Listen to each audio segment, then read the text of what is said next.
Welcome to Spooky History. In this episode, we're heading to East Anglia to find out about the demon dog.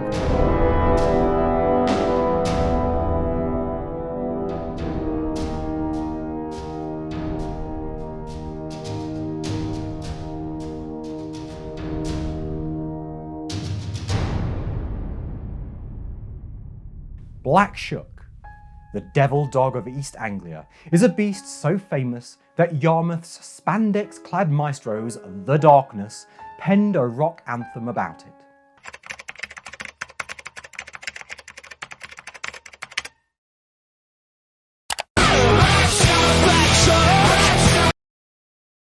Black Shuck has been the subject of novels, songs, and even has a gin named after it.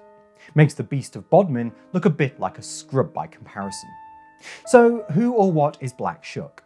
Well, a long time ago, in the dreaded northern wastes of Norfolk, there was a church in the village of Blyborough, where the people were praying, since that is what you tend to do in church.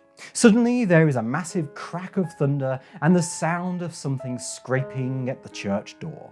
Everything goes quiet as the terrified parishioners huddle together before a crash echoes through the church as the doors burst open, the devil dog himself standing before them, eyes shining red. The dog then surged into the church with a chilling howl, striking down two of the congregation before bearing down on the priest.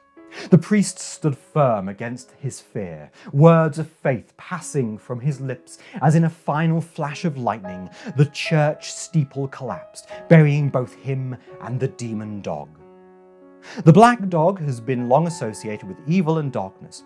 Throughout history, it has recurred within British folklore as an omen of doom. It has been described at times as a shapeshifter, a ghost, a hellhound, and even as Satan himself. This tradition of huge devil dogs, and Shuck in particular, was the inspiration for one of the United Kingdom's most famous horror stories, The Hound of the Baskervilles, where the black dog is used as a symbol for death. The tradition of associating black dogs with something negative runs into modern times as well, though it has taken on more of a psychological tone today. The black dog is commonly used as a metaphor to describe deep depression, for example. The tale Black Shuck is a particularly prominent story that sits within the black dog paranormal tradition. Hailing from East Anglia, Black Shuck forms part of the folklore of Norfolk, Suffolk, Cambridgeshire and Essex. Although the description of Black Shuck varies widely across these counties, all local stories claim him to be a large black dog with a terrifying countenance. There have been many sightings of Black Shuck, or indeed other devil dogs in the region throughout the years. A timeline of most known incidents follows. August 1571, the summer of terrifying dog monsters. Burgay, a giant hellhound kills two people who were kneeling in prayer after tearing down the church doors in a flash of lightning. In the most famous story of a Black Shuck appearance, Reverend Abraham Fleming of Bungay, that's modern-day Suffolk, wrote a terrifying account of a hellhound attack on his church in 1577 in his essay, A Strange and Terrible Wonder. The black dog, or the devil, in such a linenise, God he knoweth all who worketh all, running all along down the body of the church with great swiftness and incredible haste among the people in a visible form and shape, passed between two persons as they were kneeling upon their knees, and occupied in prayer as it seemed, wrung the necks of them both at one instant clean backward, in so much that even at a moment where they kneeled they strangely died. Old English is a bit weird. In an almost identical event occurring by most accounts on the same night as the attack on Bungay, the demon hound travels to Blytheborough Church and kills another two. He releases a blood-curdling howl, causing the steeple of the church to collapse. When the worshippers had recovered their senses enough to inspect the damage to the church, they found scorch marks on the door where the beast had pressed its paws. This is the version of the story best known in the region, and the version that appears in the song by The Darkness. Legends of the demon dog remain common, but go relatively quiet until the late 1800s, and continue through to the modern day. Whether this is due to the reduction in sightings or simply a lack in any real reporting is unknown. 1890, North Norfolk.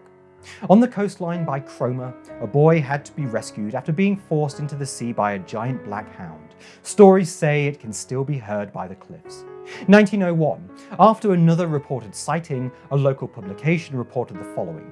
He takes the form of a huge black dog and prowls along dark lanes and lonesome field footpaths where, although his howling makes the hearer's blood run cold, his footfalls make no sound.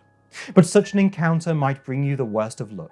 It is even said that to meet him is to be warned that your death will occur before the end of the year. So you will do well to shut your eyes if you hear him howling, shut them even if you are uncertain whether it is the dog fiend or the voice of the wind you hear. You may perhaps doubt his existence, and like other learned folks, tell us that his story is nothing but the old Scandinavian myth of the Black Hound of Odin, brought to us by the Vikings. Fanciful? Yes. Factual? No idea. The description was not of a simple given event, but more about the stories of the devil dog. 1905, a man claimed that a black dog turned into a donkey and then vanished a few heartbeats later. Skeptics at the time contend he was just making an ass of himself. Ba-dum-dum. Late 1930s. A 4-year-old girl during World War II encountered a large black dog that walked from her window around her bed, made eye contact with its red eyes, and then vanished before reaching the door. 1974, a 10-year-old boy wrote about an encounter he'd had when he was 6. He said he saw a black animal with yellow eyes galloping toward him at night. After he screamed for his mother, she said it was merely a reflection of a car's headlights from outside his window. The boy read a story about a haunted council house and a black dog spirit, and he became convinced that this encounter of a giant black dog was, in fact, the truth. 2013, news of a giant dog skeleton unearthed near an abbey in Leiston, south of Bungay in Suffolk, gave the legend of the Black Shuck new life in the present day. Nevertheless, experts believe it was a Great Dane. Despite the number and variety of reports of the black dog, stories of Black Shuck do not have a lot in common other than A. It's a dog, B. It is big and black, C. It has a really scary howl, and D. If you see it, it will either save you or bring you some form of misfortune. So, was Black Shuck real? Are there devil dogs prowling the southern counties? Based on the evidence we have, probably not as the stories would have it. Though a tale of a large animal attacking a church are hard to deny, especially if you chance to see the Bungay and Blythborough church doors. We hope you enjoyed that episode of Spooky History. You can follow us on most social media at SpookyHistShow and support us with donations at paypal.me/noisyghostend. If you have suggestions for future episodes, just leave them in the comments. Thanks for watching, and please do have nightmares. Goodbye.